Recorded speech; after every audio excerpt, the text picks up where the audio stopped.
Hello friends, it's time for the Crisis Wings review. You should be seeing gameplay right about now. Let's talk about this wonderful shoot 'em up developed by PieSlice Production. This game is a 90s style retro shoot 'em up and was published by Eastasiasoft. This key was provided to me via Woovit.com, and I am not very good at this, but we're talking about this game and how the nostalgia reminds me of the arcade. It's available on the following platforms: PlayStation 4, Windows, Mac, Nintendo Switch, which is what I'm playing on, PlayStation 5, Xbox One, and I believe it's available on Steam. And this falls under both the shooter genre and the indie game genre if you're going to search for it.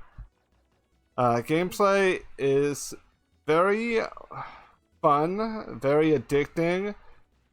It doesn't punish you exactly if you die too many times. I mean, your progress is kind of wiped at a certain point upon dying, but you get a nice arcade score like you would back in the day. So that retro feel, as you can see in this first clip, I'm not playing all that hot, but I'm showing off power-ups, and that's what's important. There are 3 distinctive power-ups. They are the blue rockets, the orange has a little spread of different shots, and then you have the green that is a shorter arc, and you're also able to shoot off soul bombs, so at least that's what I'm calling them. And there is a huge variety of enemy type, even with as far into the game as I've gotten. There's also a boss rush mode, which I did try out. And as you can see, we're just making a random name for our arcade entry here. For people that love the shoot 'em up or the bullet hell style games, they would definitely really enjoy this. The soundtrack is so good. If I could find a soundtrack somewhere, I think I would listen to it at my job. Because this is intense. This makes you want to do stuff. This would also be pretty good for a workout mix. The boss fights are pretty fun. Very engaging, and you really have to think to dodge some of these attacks. Like I said, I didn't get very far, but I am still playing it. It's still downloaded on my Switch. And yeah, I'm trying to think of other really good things.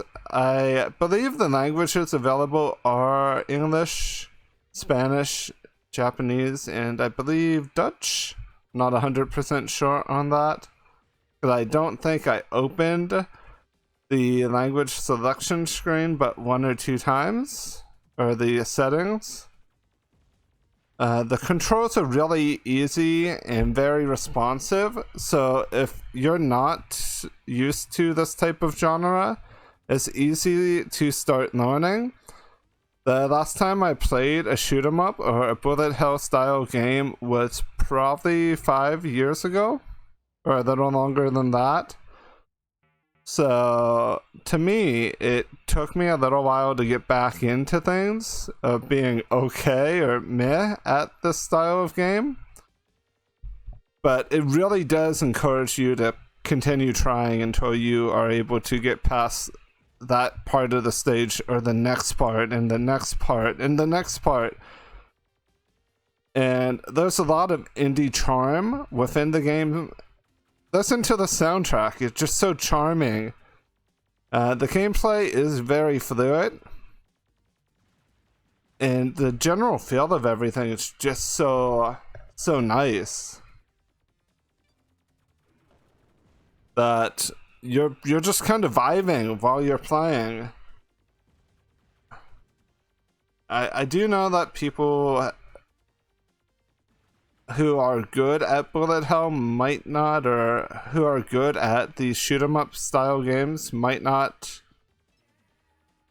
enjoy this one as much, or at least I don't know, because to me felt like if I was experienced with this genre that this might not be as crazy as some of the other ones in the market, but this is good.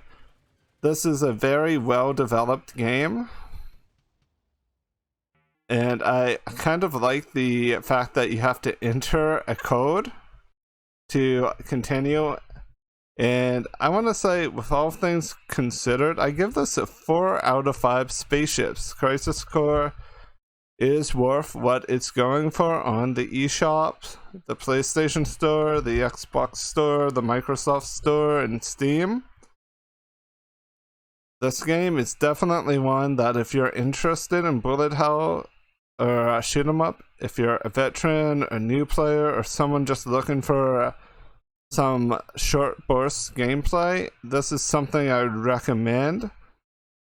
And what I was saying earlier about veteran players maybe not enjoying it as much was just due to the fact that when I looked at the amount of levels that were available, I am not sure if veteran players would like so few of levels. I think there are 7 challenging stages, but the boss rush and the score attack are where I believe those veteran players would spend a lot of time. And for PC, the PC settings are not horrible, which means if you have a lower end to medium end PC or laptop, you should be able to play this with no issue. It's going for about $7.99 on Steam, which means on other platforms it should be about a similar price. This is truly recommended by me. If you're interested at all, do not hesitate to give this one a try. As always, guys, I appreciate you. Have an amazing day now. Bye bye.